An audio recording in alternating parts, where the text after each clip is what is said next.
Regional security networks are calling for action and collective commitment to nurture young West African innovators and political leaders that will shape a prosperous Africa. These, alongside education and empowerment of youth, are key discourse at the West African Youth Summit, themed Securing West Africa's Future, Youth Perspective on Peace and Security. On this episode of Young Parliamentarians, we shall be bringing you highlights of the recently concluded West African Youth Summit, which was held in the Feudal Capital Territory. Welcome to your favorite parliamentary program, Young Parliamentarians, showing on NT Parliament, Abuja. As usual, I'm Joshua Obuchi, your host. Do stay with us.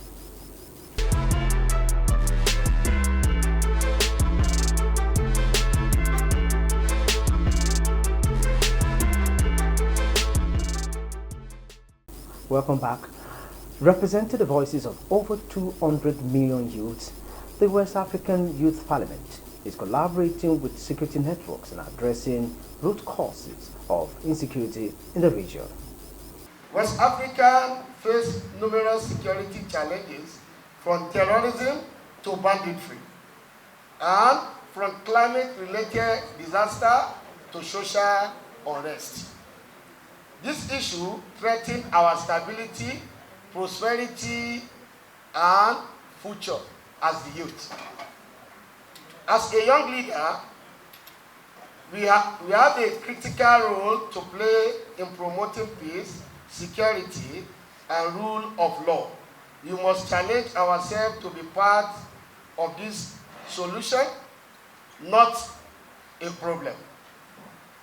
To our greatest government at all levels, we urge you to prioritize youth-friendly policy, like empowering youth through education and economic opportunity, fostering inclusive decision-making process, address root cause of insecurity in the entire West African states, Nigeria inclusive. Promote social cohesion and national unity. There is a need to promote a social cohesion and national unity within all the West African states. Support youth-led initiative and organization. Provide access to justice and human rights protection. Invest in youth capacity building and skill development, encouraging youth participation in peace building and conflict resolution. Through this summit, we aim to discuss pressing security affecting our region, share innovative solutions and best practice, foster collaboration and network among stakeholders, develop actionable recommendations for policy making, strengthen youth capacity for peace building and security, enhance regional cooperation and solidarity, promote youth-led peace initiative and projects, build partnership with civil society, government, and private sector. Let us harness our collective energy, creativities, and passion to shape the brighter future of West African states. I urge you all to engage actively, share your perspective, and take ownership of the discussion. Together, let's secure the West African future by promoting peace, security, and rule of law. Let us demonstrate our commitment to build a region where youth are empowered and included in decision-making process, community resilience and peaceful, economy drive and opportunity abound, human rights and respected and protected, government transparency and accountability. West African Youth Parliament is committed to applying youth voice and promoting peace and security in our region. I would like to express my gratitude to our guests and participants for their time. Let us work together to build a peaceful, prosperous, and secure West Africa of our choice. May our collective efforts yield a tangible result and positive impact on our community and region. May this summit be catalyst for change, inspire action and progress in our region. God bless West African states, God bless Federal Republic of Nigeria, and God bless West African youth, and God bless Nigeria youth. Be the youth, build the nation, destroy the youth, destroy the nation. Thank you very much. Recent research has shown that West Africa possesses one of the youngest populations, with over 60% of its inhabitants under the age of 25. 11% of it are unemployed, while 18% of the employed ones are limited to the informal sector, indicating absence of job security and unstable wages.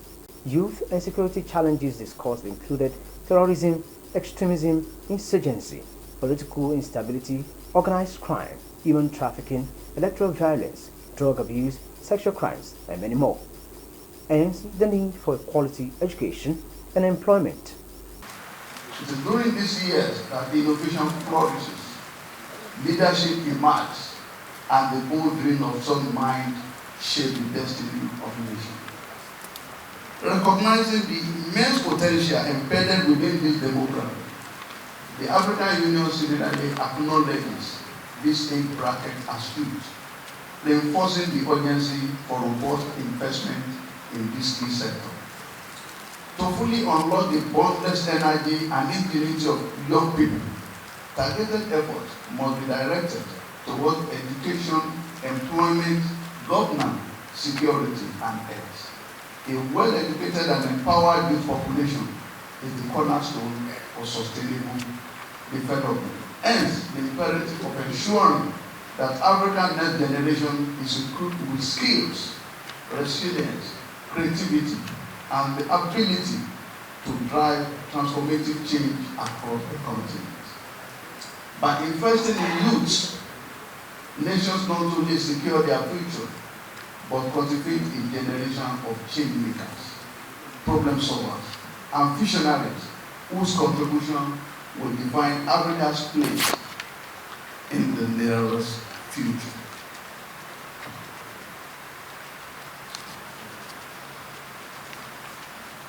This is more than mere statistic. It's a call for action, one that demands collective commitment to nurturing the next wave of leaders, innovators, and peace builders who will shape a prosperous and secure West Africa.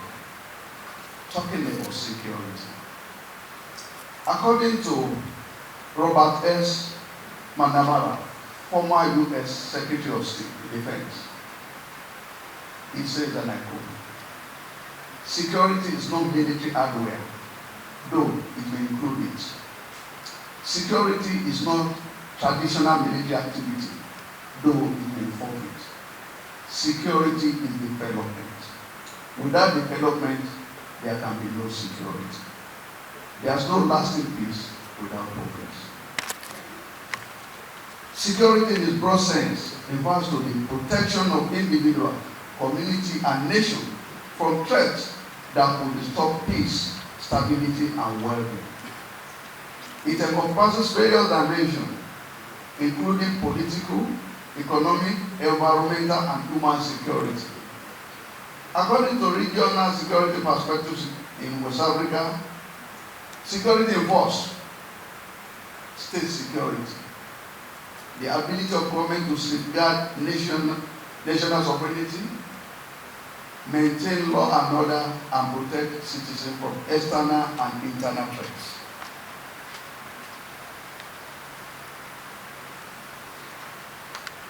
Human security is to ensure individuals have access to basic needs such as food, healthcare, education, economic opportunity, reducing vulnerability that will lead to instability. Economic security is to address unemployment, poverty, and economic inequality to prevent conditions that foster crime and violence. Environmental security is to manage climate change, deforestation, and resource scarcity, which can lead to conflicts over land and water. resource control. Cybersecurity is to protect digital infrastructure and information systems from cyber threats, which are increasingly affecting governance and financial stability. West African nations, through organizations like ECOWAS, work collectively to address security concerns by implementing policies, peacemaking mission, and regional cooperation strategies. Youth and security challenges.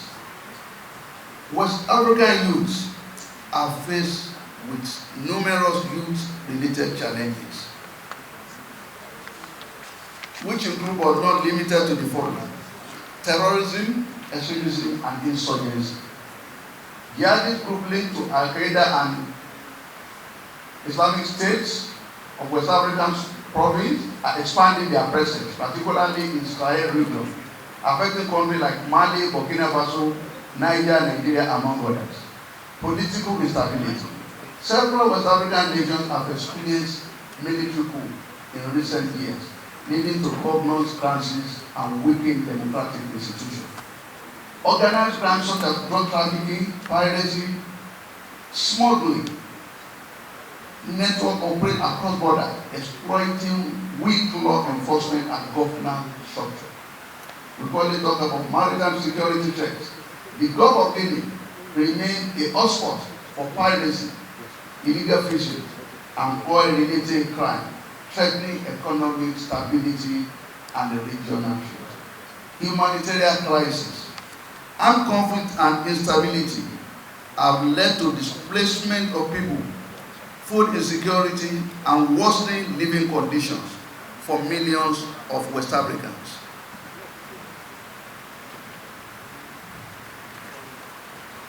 Human trafficking and exploitation.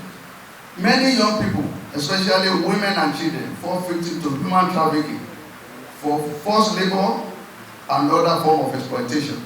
Political thuggery and electoral violence. Politicians sometimes use youths as political thugs, arming them for election-related violence instead of engaging them in meaningful political discourse. Some youths are drawn into disruptive activities. Illegal arms trade and proliferation. The presence of illegal arms increases youth involvement in crime, fueling insecurity in the sub-region across borders. Some youth engage in gun running, selling weapons to gang, militias, and extremist groups. Advanced fraud and fake investments are some of the challenges we are facing in West Africa sub-region. Sexual crime and gender-related violences exist within this region. What then should be the role of youth in securing West African future? According to African Leadership magazine, West Africa has one of the youngest populations in the world, with over 60% of its inhabitants under the age of 25. 11% of these are unemployed. 80% of those employed are in informal sector, which indicates absence of job security as well as unstable wages. However, this statistic is open to further research in view of the contemporary global economic war and economic trend and trade war. From the above figure, there is no gainsaying the fact that West Africa is under the tutelage of youth board. Youth board is often associated with instability, chaos, restlessness, and other sundry crime, if not well managed. Conversely, West African youths can change their narratives by adopting the concept of waste to wealth in unleashing their potential for the transformation of this great subject. By virtue of their energy, creativity, adaptability, West African youths remain the most powerful agent of change in addressing security challenges. The expected area of contribution for positive transformation includes, but not limited to, the following area: promoting peace and conflict resolution. This they do by engaging in community dialogue to resolve disputes peacefully and preventing violence.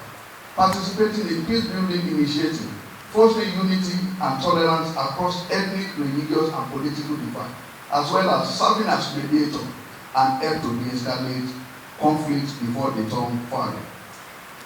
Another aspect is engaging in civic and political participation. By voting, joining governance structure, and advocating for transparent leadership, youth can reduce political instability in the sub-region.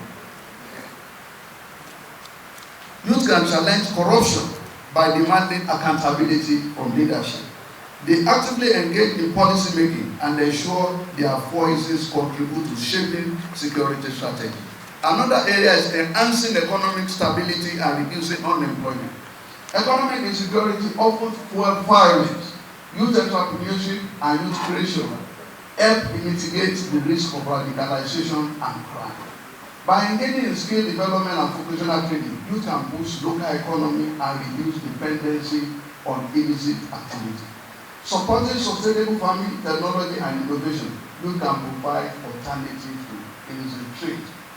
Combating extremism and radicalism. Youth-led initiative in education and awareness campaign can counter extremist ideology. By using social media and digital platforms positively, youth can promote counter-narrative against radicalization. Encouraging inclusivity in religious, ethnic, and social circles foster resilience among extremist recruitment. Strengthening security and law enforcement. When you participate in community policing and neighborhood watch program, they can improve local security. This is based on the fact that they constitute the most potent population and they are the tools in the hand of the chief leader. When they say no to evil, no evil will befall them. Building a culture of peace and security. Peace is not merely the absence of violence. It's the presence of justice, opportunity, and mutual respect. To achieve this, we must embrace the following pillars: education and job opportunity as a tool for security. Improving education and job opportunities is one of the most effective ways to prevent youth from resorting to crime due to desperation. When young people have access to quality education and stable employment, they are less likely to engage in illegal activities out of financial need or frustration. Knowledge is power, and when young people are equipped with quality education, they are less likely to be drawn into crime, extremism, or violence. Hence the need for us to prioritize the need to review our curriculum to meet the need of modern day economy. We need to promote youth engagement in governance. Encouraging youth engagement in governance is vital for reducing political manipulation and fostering a more democratic society. When young people actively participate in decision-making process, like we witnessed in the later days of colonial era in most of the sub-region of West Africa, where youth actively participated in parliamentary issues and negotiated the way to their freedom. They developed deeper understanding of political system and are less susceptible to exploitation by corrupt politicians. Educating youth on their rights, governance structure, and the importance of accountability empowers them to question authority, demand transparency, and resist being used as tool for electoral violence. By establishing youth council, mentorship program, and advocacy group, young people can influence policies that can directly impact their future, ensuring that government reflect the need and aspiration of the younger generation rather than the interest of select few. Furthermore, increasing youth representation in governance help in dismantling old age political practices that involve manipulation and misappropriation of collective resources. Many politicians target unemployed and uneducated youth, luring them with financial incentive to engage in electoral misconduct, violence, or misinformation campaign. Encouraging digital literacy. Encouraging digital literacy is essential for empowering youths with the knowledge and skill needed to navigate the modern world safely and effectively. As technology increasingly shapes economy, education, and social interaction, young people must understand how to assess, evaluate, and utilize digital skill as well as resources responsibly. Government, schools, and private organizations can promote digital literacy by integrating computer skill, cybersecurity awareness, and online etiquette into educational curriculum, ensuring that students learn how to use technology for innovation rather than fraudulent or unethical activity. Providing access to affordable internet, digital devices, and training programs help break the digital divide, enabling marginalized communities to participate in global digital economy. Fostering critical thinking in online spaces help youth combat misinformation, recognizes scam, and engage in ethical digital practice, which protect them from cybercrime and extremist recruitment. Investing in rehabilitation program. Investing in rehabilitation program is crucial for reintegrating individuals who have been involved in criminal activities, drug abuse, or extremist movements back into society as productive members. What about economic empowerment? Unemployment and poverty fuel insecurity. We must together create a sustainable economic opportunity, ensuring that youths are empowered to contribute meaningfully to the society rather than being vulnerable to illicit activity. Youth-driven security initiative. The voices of young people must be included in policy making. Security framework and governance. By fostering trust between law enforcement agencies and community, we can create grassroots security network driven by youth participation. Technology and innovation for peace. Social media platform, other digital platforms and technology have given rise to movements that unite people across borders. Young innovators must leverage these tools to promote peace, counter misinformation, and amplify the voices of those who advocate for security and stability. Strengthening law enforcement and judicial system is essential for maintaining security, ensuring justice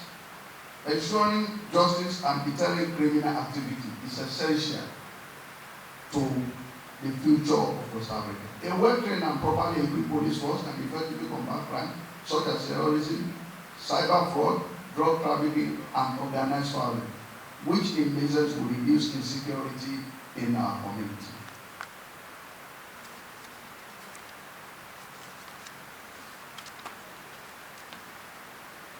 It is important that the youth of Africa, the youth of West Africa, recognizing the potential, harness it, capitalize on it, and take their future in their hand by determining to work together for a more secure Africa, where opportunity abound for all and everybody work free, work tall, and unoppressed.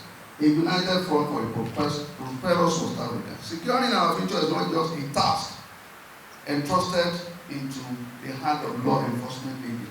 It's a task for all of us, requiring our collective effort and responsibility.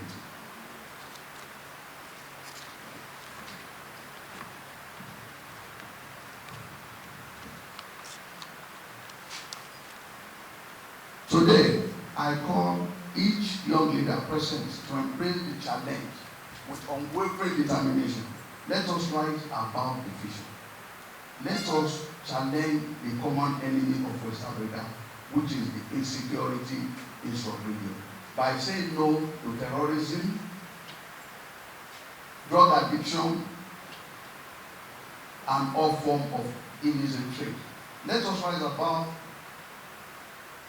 the political division created by enemies of progress and force partnerships that are not confined by nationality, ethnicity, or ideology.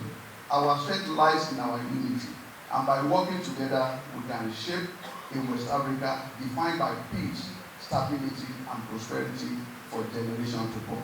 As the Commissioner of Police, I stand before you today with unwavering commitment to the vision of a safer and more secure West Africa, one where every young person is empowered to play a vital role in safeguarding the community.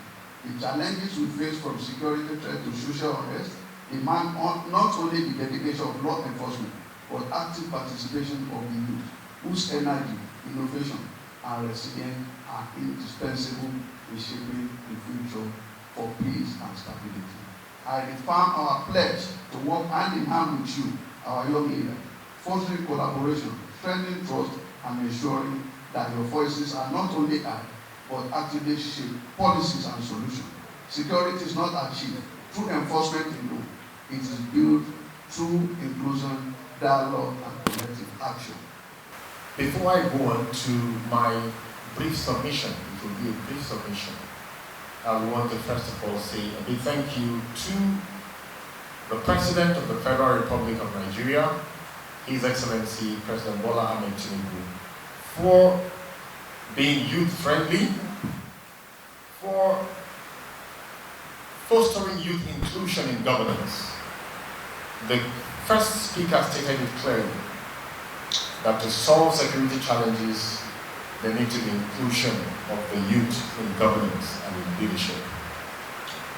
And to also commend and appreciate the President for his courage in navigating the murky waters we found ourselves as a country, in taking courageous decisions to move Nigeria forward. And I implore every one of us, let us rise as partners with our hands on the plow as we move on the task of building a new Nigeria. Securing West Africa's future, looking at it from a youth perspective, for peace and for security. West Africa as a region has been plagued with challenges from pre-colonial times, but these challenges have become multiplied or increased in recent times. We've seen wars within countries and wars across borders of countries, proliferation of weapons, small and light weapons, across borders, banditry, and all the other sorts of shades of insecurity, moving like a diffusing element that permeates from one membrane to another membrane, across border to another border. And so when we talk about West Africa, I would want to narrow it down to our country, Nigeria, as a case study. Nigeria is at the gate of myriad challenges when we talk about issues of insecurity. And these challenges cannot be isolated from the regional challenges we are faced with as a country. Just recently, there was a security report that most of the marauders who move around from state to state causing crisis are not citizens of Nigeria.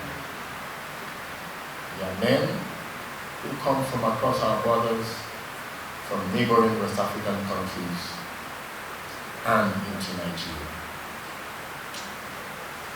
If we dissect our country by regions, just like Africa is also by regions, we look at the northeast that has Borno, Yobe, Adamawa, and so on. Then we will come to the northwest that has Sokoto, Kebbi, Zamfara, Kano, Katsina. We come to the north central, Benue, Nasarawa, Plateau, and so on. The southwest and the southeast and the south. We all will agree that all of these regions have been plagued with one form of security challenge or another, which has disrupted the peace of our communities. And there is that nexus between peace, security, and development and economic growth.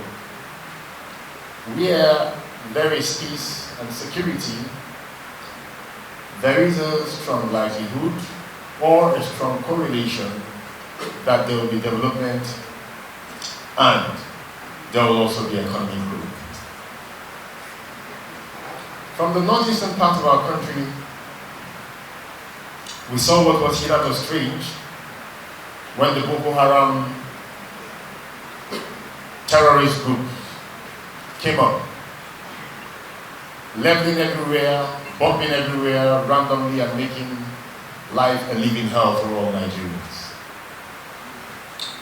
This group gradually morphed, and we saw an escalation or a migration to the northwest, where the activities of these terrorists have been increasing as banditry, where communities were sacked, villages were held to ransom, and flags of foreign entities were hoisted on our sovereign motherland.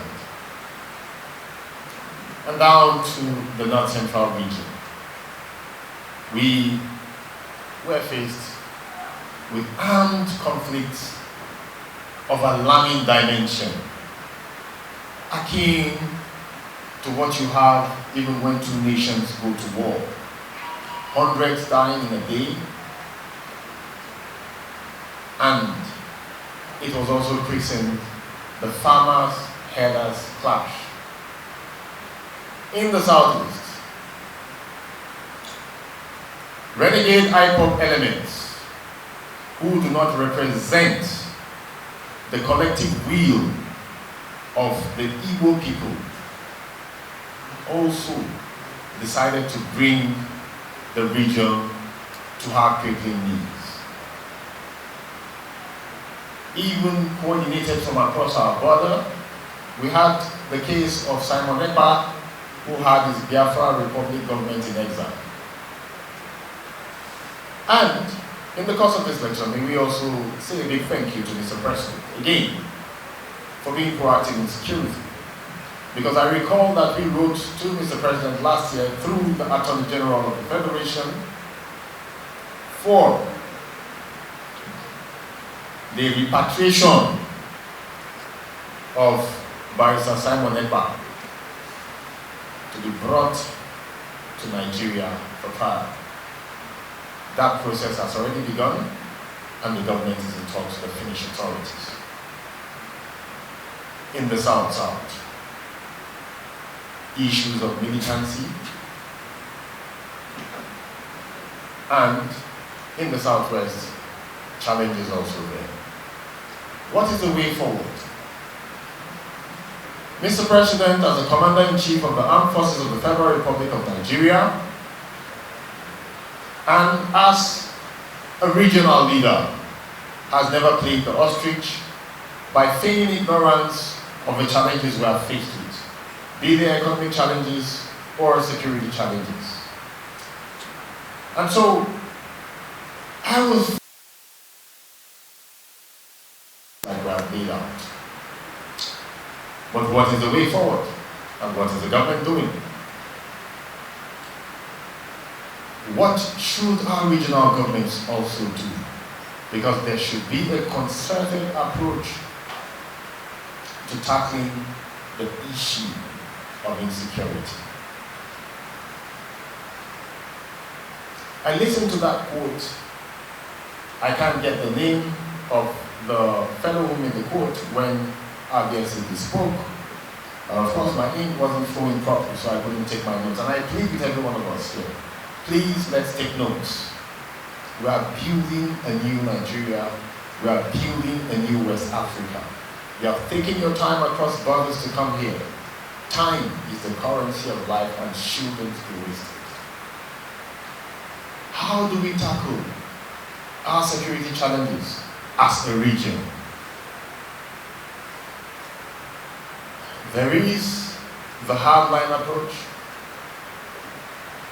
where we use military hardware to confront these bandits, to confront these terrorists, to confront these renegades, or whatever we may call them. And I am a strong advocate of hard force, because I believe that no nation should be held to ransom. I tell myself something every day, and I tell the youth of Nigeria something every day, that these bandits, these terrorists, these renegades do not have two heads. They have just one head. but they only can dare. And when we wake up to dare them, we will crush them. And so I believe in that also. But today, having our brothers from across West Africa, and of course knowing that this message is going global, I want to opine a simple solution to our heads of government in West Africa, and which our own president here in Nigeria, President Bola Ahmed Tinubu, GCFR, has already begun in that light, which will be accelerated upon. Recall, dear participants, that I prior established that nexus or that correlation between peace and security and development and economic growth. One reinforces the other in what is called a lively embrace, and one also brings down the other in what is called a deadly embrace, where gradual collapse leads to another collapse until everything gets back to ground zero. And so we want to make it today, Mr. Speaker, I will need your attention because I will not speak much. Let this be a resolution. I also work around the clock, like the CP, and I made it as a point of note to ensure that I'm here. I was involved in a very ghastly accident in the wee hours of this morning at about 1 a.m. and people thought I was dead. The car is mangled and squeezed beyond repairs. But I told myself, for the sake of the peace of our region, for the sake of the development of Nigeria, I will be here. And I am here.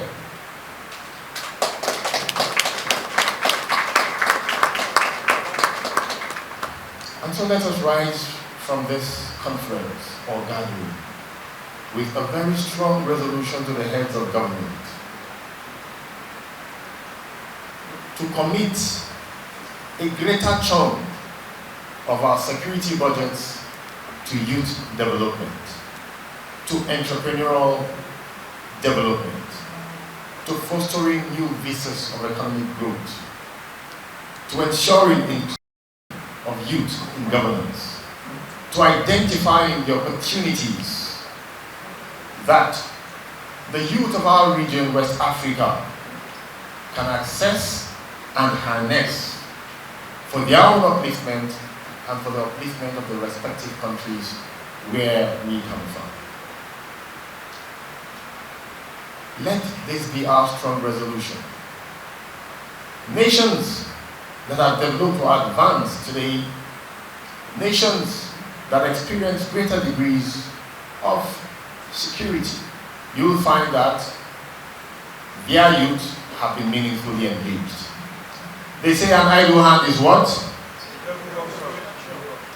An idle hand, an idle mind is the devil's workshop. Since the dawn of Boko Haram, let us ask ourselves this salient question. How many fighters did Boko Haram have in 2010? How many did our military, did our police, did our security agencies eliminate? How many do they have today?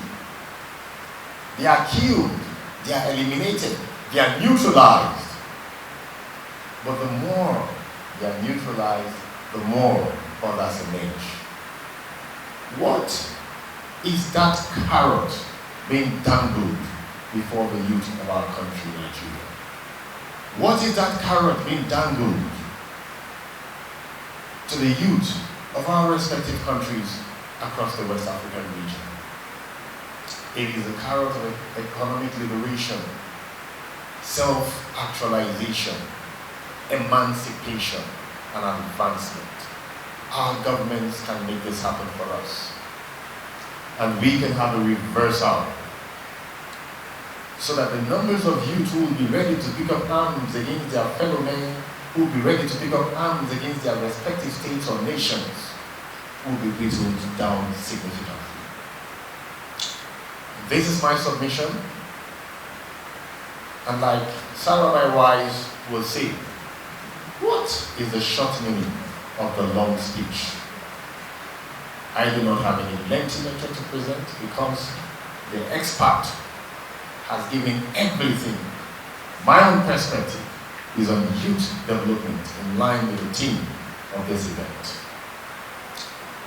Heads of governments of West Africa,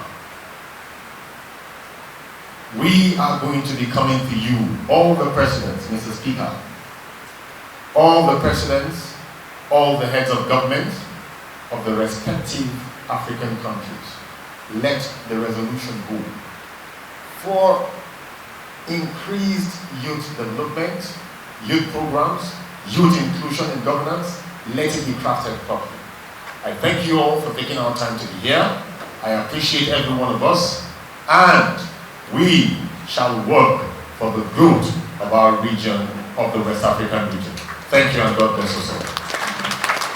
Okay, one more thing before I resume my seat.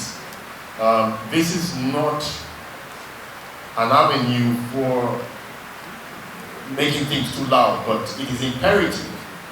I know, coming from the Students and Youth Forum, I know how we pull ourselves up by the bootstraps just to ensure that these kind of programs come up. It is pure patriotism, and it is on the plate of patriotism that I was called to serve, because the President of Nigeria personally noted my works. So I encourage you, Mr. Speaker, and I encourage you, every one of you who have come from the various West African countries, do not be deterred. Time now to pause for some messages. The program continues shortly. Don't go away.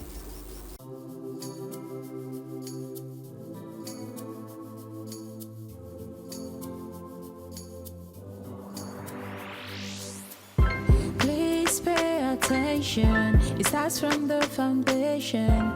Everybody needs somebody. Everybody needs some love. You turn a blind eye and care nothing less. Say it's just business, all about the money. You are so unbothered as long as they pay. Say it's just business, all about the money. You know they're on a fast lane, but you've got business to run. So you look away the other way. It concerns you. It a kill law, it a kill dreams. It a land people for jail. War against drug abuse. Welcome back, and if you're just joining us, the program is Young Parliamentarian showing on NTA Parliament, Abuja. You can as well join the conversation via the platform scrolling on your screen.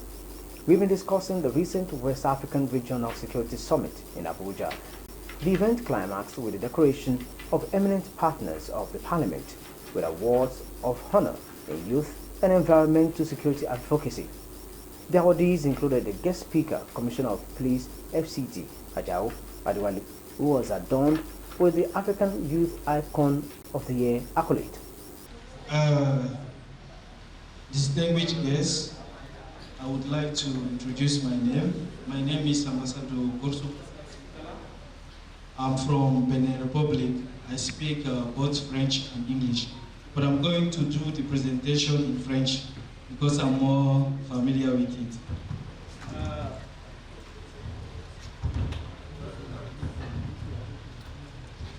C'est vraiment un privilège et un honneur pour moi de venir au Nigeria.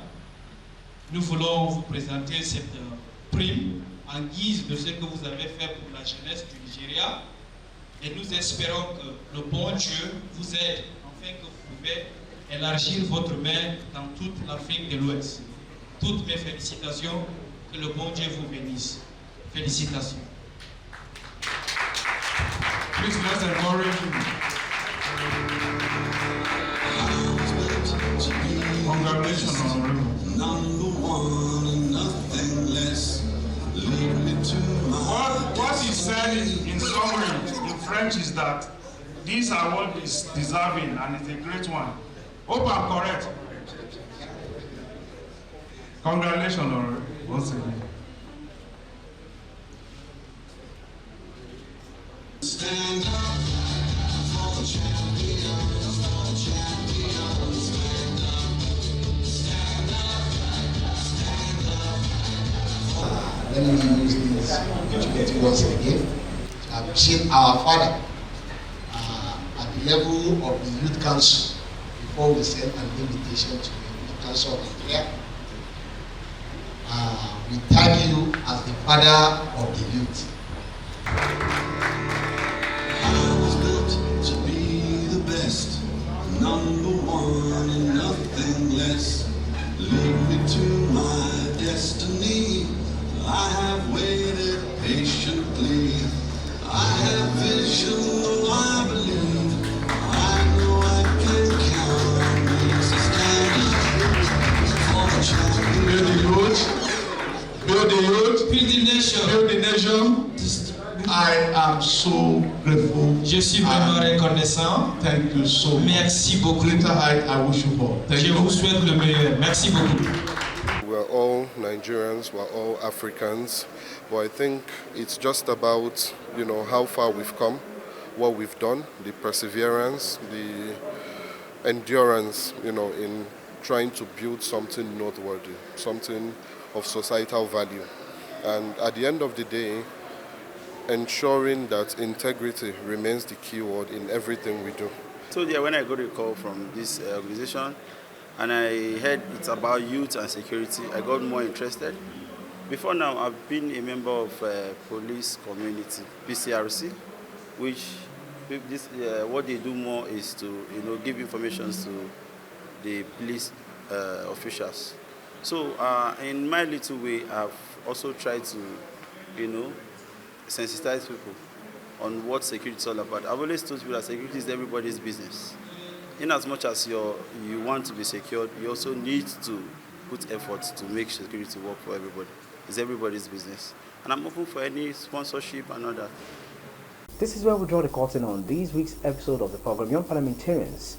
I believe the highlights of the summit has been exciting and educating. For comments and inquiries, you can follow us on the platform showing on your screen. See you next time on this same channel for another educating episode of the program. Again, I'm Joshua Abuja. Bye for now.